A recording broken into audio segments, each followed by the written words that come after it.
Will Sammy Sosa be the next Cubs player enshrined in Cooperstown? If not, then who? We find out this week. Locked on Cubs coming at you. You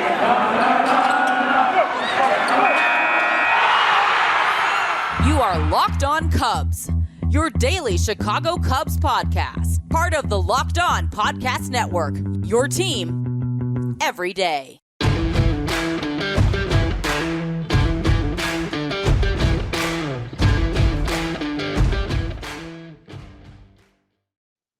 Good morning to you. Happy Tuesday. Welcome into Locked On Cubs. I'm your host, Andrew Bellison. Great to be back with you.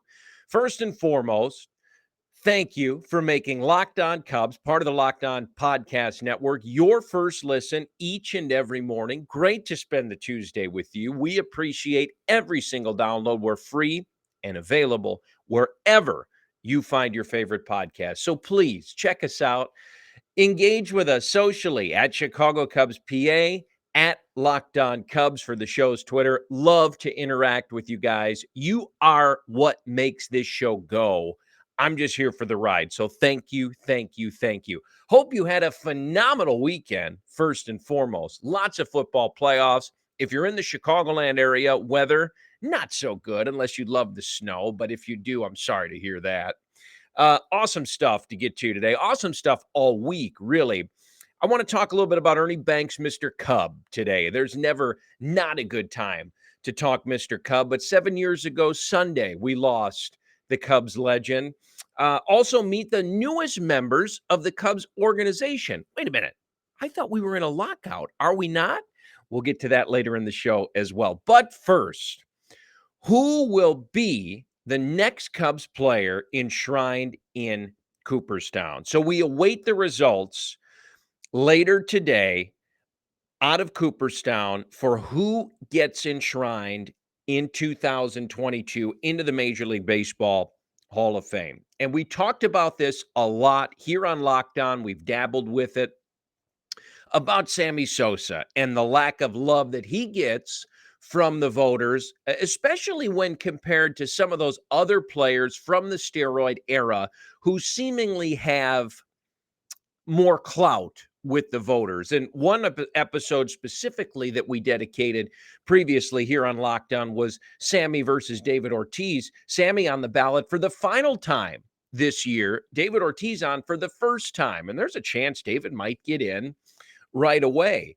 We do know some of the gentlemen who will be inducted later this year in Cooperstown already. The early baseball era committee earlier, at the end of last year, rather, elected Buck O'Neill and Bud Fowler. Additionally, the Golden Days era baseball committee is going to put in Minnie Minoso, Gil Hodges, Jim Cott, and Tony Oliva. So, Sammy, Cub through and through, on for the final time. I ask you, is Sammy Sosa a Hall of Famer? Should Sammy Sosa be enshrined in Cooperstown as a Chicago Cub? Last year, received just 17% of the vote, well shy of the required 75% for entrance into the beloved hallowed halls of Cooperstown. All signs say no. No way, no dice, nada, adios to Slam and Sammy entering Cooperstown. So, as we await the official result, if Sammy's not the next Cub enshrined, then who is? Locked On Cubs has a list of our top candidates who could get into Cooperstown when they're eligible. And number one on the list is Alfonso Soriano. Intriguing, right? Put up some big numbers when he was here. Put up big numbers throughout his career. From 2002 to 2013, which was his second full season, to his last full season in Major League Baseball, Sori had 20 or more home runs. In 2002, he led the AL in runs, hits, and stolen bases, was named to his first of 6 straight All-Star appearances that year in 2002. One of those All-Star games, he was actually the MVP. The accolades for Alfonso Soriano continue as we go down this list. Of those 6 straight years as an All-Star, '06 was especially good for him. 41 doubles, 46 home runs, 40 stolen bases. That's the 40-40-40 club, one of only 4 players ever to reach the 40-40-40 milestone. That led to the big payday here with the Cubs. He was in Washington in '06, the year he did that. Remember, he came to Chicago in '07, and then the '07-08 teams obviously made the playoffs with Lou Piniella at the helm.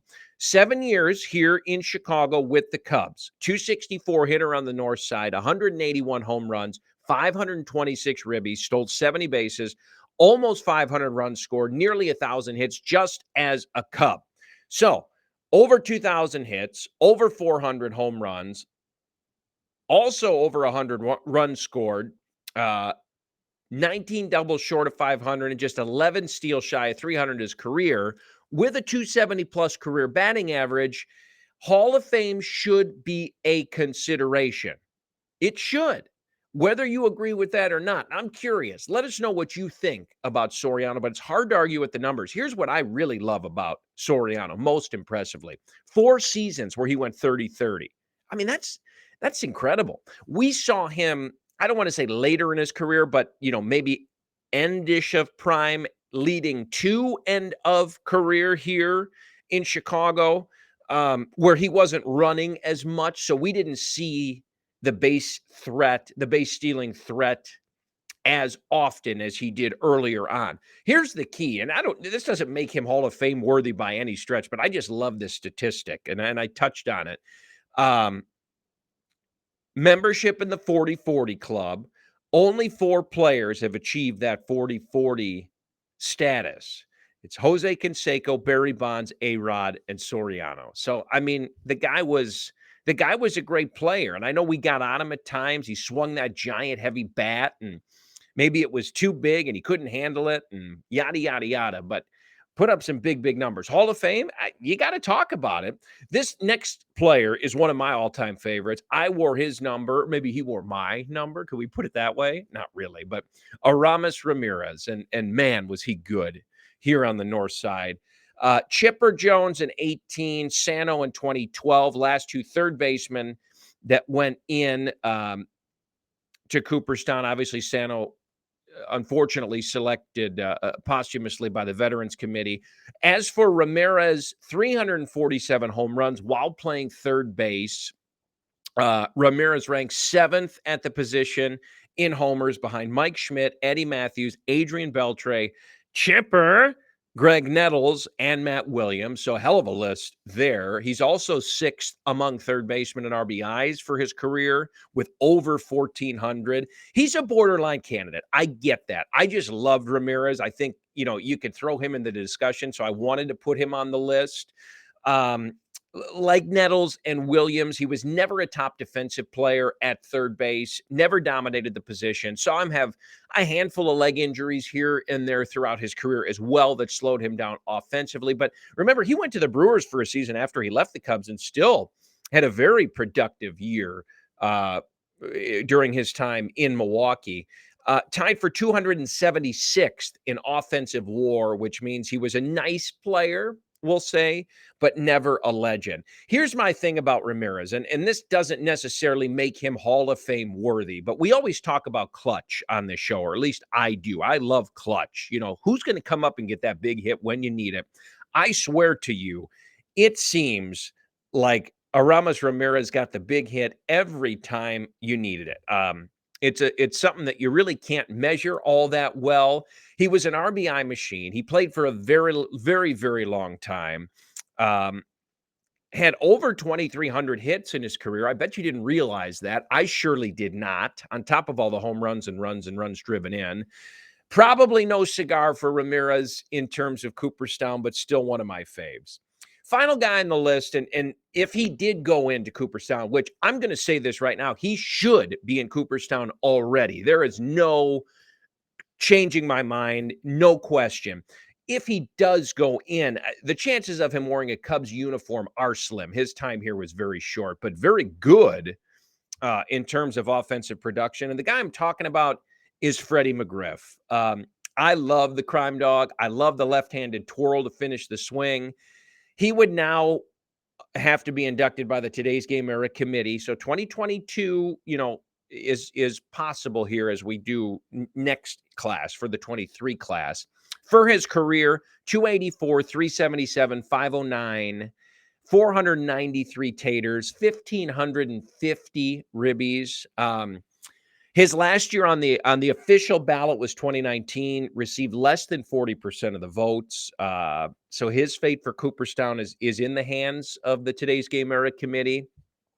I mean, clean reputation. The work stoppage of 94 and 95 probably prevented him from getting to 500 home runs. And I know that's kind of the benchmark, but I think that's stupid when you have 493. If that's what's holding a guy out, then that's ridiculous. I mean, he's a Hall of Fame player, period. Is 7 more home runs make him worthy of Cooperstown? No. I mean, the guy put up huge offensive numbers for a very, very long time. Last left-hander for the Cubs to hit 30 home runs prior to Rizzo, Freddie Mcgriff in 2002. I do think he gets in. I love Fred McGriff. I love the crime dog. I think he should be a Hall of Famer. And I really feel like he should be in already. Now, he probably won't go in as a Cub, but he would be the next Cub, hypothetically, to gain entrance into Cooperstown, whether he wears the blue cap or not. Around the corner, we meet the Cubs' newest international signees. Great stuff there. I don't know if you heard anything about that or not. Before we get to that, it's the new year, so that means resolutions. And if getting fit, eating healthier, eating cleaner is part of your routine here in 2022, then you must include Built Bar in that plan. Built Bar makes it easy to stick to your resolution because when you incorporate them into your daily meals, you want to eat them. They taste so good. Most Built Bars have just 130 calories, 4 grams of sugar, 4 grams of carbs, and 17 grams of protein. Compare that to a junky candy bar loaded with sugar, 30 grams plus, dozens of carbs, 240 calories. Insane comparison. Now, so many flavors to choose from too, you'll never get tired of them. Coconut almond, peanut butter brownie, raspberry, cookies and cream, salted caramel. So good. And Built Bar is always actually coming out with new limited time flavors as well, so you can kind of spice it up a little bit. Do yourself a favor. Try Built Bar today. Go to Built.com. Use promo code LOCKED15. That's LOCKED15. You're going to get 15% off your order. Built.com. Try them today. I promise you'll like them. I'm Andrew Bellison. This is Locked On Cubs. We roll on next. Welcome back in, everybody. Locked On Cubs, part of the Locked On Podcast Network. I'm Andrew Bellison. Thank you for making Locked On Cubs your first listen each and every morning. Listen, you download us wherever you find your favorite podcast. We're always free and always available. Check us out on YouTube as well. Subscribe to our page, please. It'd be great to interact with you on YouTube as well. I know you don't want to sit and look at me for 20 minutes. Listening to me is bad enough, right? But you can if you want. Check us out on YouTube. We can interact with each other there too, as well as on Twitter at Chicago Cubs PA, at Locked On Cubs. So, want to talk a little bit about Ernie Banks. Ernie passed away actually 7 years ago Sunday, and I can't believe it's been that long since we've lost Mr. Cub, the face of an organization for years and years after he stopped playing even, which is just amazing. We all have that player or that list of players that we wish we could have seen play that came before our time. Say Ernie's on that list for me, probably top 3, no question. I can't believe it's been that long. My wife now and I had the opportunity to attend his funeral. And, we all like to talk about what he did on the field, but, the numbers speak for themselves, right? One of the greatest shortstops ever play. But to see the list of those at his funeral, the attendees, and I don't mean me, speak volumes as to what he meant to the city of Chicago, to the baseball community, to humanity, really, overall. I mean, mayors, the Reverend Jesse Jackson, Henry Aaron, just incredible. People came to pay their respects to Mr. Cub. I'm often asked about meeting players during my time with the Cubs, et cetera, et cetera. And one of my favorite stories does involve Ernie Banks. It's the day I got hired by the Cubs. I came down and there was some media promotion and interviews, et cetera, that we did at the ballpark. Keep in mind, this is just a week or so before opening day. And again, my now wife and I were in a conference room in the old offices that have since been torn down and replaced with something else. And we're sitting in there waiting to do an interview with the score, I think it was. And in walks Ernie Banks. And he comes to the door, and I about fell out of my chair, and that's no lie. And he introduces himself, and I mean, I looked at Lauren and said, I mean, like, he needs to introduce himself. And he had a Caesar salad. He goes, "Do you mind if I join you for lunch?" And I'm blown away. In walks Mr. Cub. I'm already in a tizzy. I mean, I just got hired by the Cubs. It's a whirlwind of a day. And here comes the greatest player in the history of the franchise to sit down. And this is what you get from Ernie. And we learned this, being able to interact with him for years after this. He was the kindest, gentlest soul that you'll ever come across. He wanted to talk about you. That day he wanted to talk about me and Lauren's teaching and what we did, et cetera, when we were going to get married. He cared about you. I didn't want to talk about me. I wanted to talk about him. I mean, we had a Hall of Famer in front of us. I wanted to pick his brain, but he doesn't even let you. He just wants to talk about you. And that's one of my favorite stories about meeting a player, a former player, that encounter. I never, ever, ever forget it. Just such a testament to the person that he was. So 7 years ago, we lost this legend, but we still think about you every day, Mr. Cub, and what you meant to this city, the organization, and really the entire baseball community. So we're in a lockout, right? Not too much you can do in terms of free agency, et cetera. Well, not so true. Free agency signings happened, and the Cubs made a splash. Want to dive into that here shortly. Before we do, BetOnline would like to wish you a happy new year betting as we continue our march to the playoffs and beyond.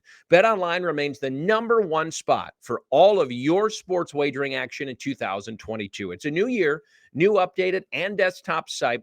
Sign up today. Use our promo code Locked On, LOCKEDON. You're going to get 50% on a welcome bonus for your first deposit. That's right, 50%. Use the promo code Locked On. From football, basketball, hockey, boxing, and UFC, right to your favorite Vegas casino games, BetOnline is the fastest and easiest way to wager on all of your favorite sports in 2022. Locked On Cubs continues next.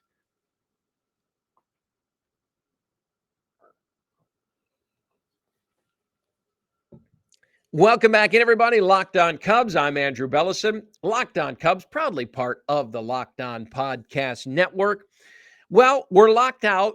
The Major League roster is frozen. More talks ongoing, and we'll update the lockout in progress here later in the week on Locked On Cubs as well.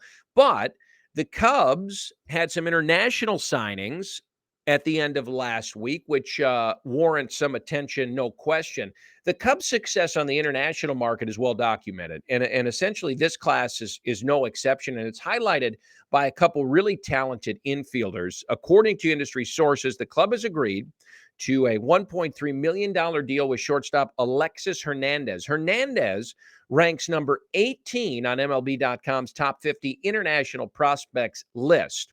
Here's the report on Hernandez. Very athletic, chance to be a five-tool guy, shows a ton of potential, going to play in the middle of the field, but whether that's at shortstop or in center, still to be determined because he plays both and he plays both well. What's more is the 17-year-old has ability to be a plus runner and has a plus arm, shows emerging raw power and a high baseball IQ. 17 years old. Can you imagine being signed by a major league organization at 17 years old? Developed into a very exciting player, says the report, with a very solid makeup. The other infielder that we mentioned, $1.5 million deal with third baseman Aiden Sanchez. He ranks 43rd as ranked by MLB.com's top 50 international prospect list. So number 18 and 43 for the Cubs in their signings. The report on Sanchez, one of the more intriguing prospects on the market, I will say. Sanchez has a powerful bat, very versatile on defense. He wowed scouts, 6 foot, 190-pound frame, projectable body, projectable strength. Offense first prospect, no doubt. He's seen action, get this, on the mound and at third base, but his potential behind the plate at catcher also makes him appealing as a catcher, shows athleticism and emerging defensive skills with the potential for a plus arm behind the dish. Clubs also expected to sign shortstop Jefferson Rojas for $1 million. Here's the full rundown. Aiden Sanchez, a catcher from Panama. Alexis Hernandez, a shortstop from the Dominican. Jefferson Rojas, another shortstop from the Dominican. Jose Frelin Alcantara is an outfielder from the Dominican Republic. Frelin Silverio, right-handed starting pitcher from the Dominican. Daryl De Leon, an infielder. Sandy Sanchez, shortstop. Albert Belliard, outfielder. Moises Febrile, shortstop, Dominican. Josias Ramirez, outfielder from the Dominican. Yadel Diaz, another catcher from the Dominican. How about Daniel Benchuk from Aruba, an outfielder, and Abel De Leon, another catcher from Panama. So really nice list headed by the 18th and 43rd ranked international prospect by MLB.com. So really, really good haul talent-wise by the Cubs. These kids are just babies. So raw, so good. Really excited to see how they progress within the Cubs organization, where they end up, and how things go for them. So keep an eye on that. I just love seeing these young talents, where they end up and how things progress and how the club can help them and develop them the way they need to be developed. One of the keys that Carter Hawkins discussed in his opening presser, that they need to pay more attention to league or organization wide from top to bottom. Really good stuff. That's our show for the day. I want to thank you again for taking the time to swing by and be with us today. Thank you for making us your first listen of the day each and every morning. We're going to touch on some lockout updates later in the week. We got a great crossover episode coming at you too with Lucas Smith, the host of Locked On Cardinals. That'll be a lot of fun. We'll talk some NL Central ball. And have you heard what the Cubs are doing in Mesa? No, it's not quite spring training yet, but really cool thing at their spring training facility. We'll clue you in on that later in the week as well. Hall of Fame results later. Stay tuned. We'll discuss. This has been Locked On Cubs. I'm Andrew Bellison. Thank you again. We'll see you later in the week.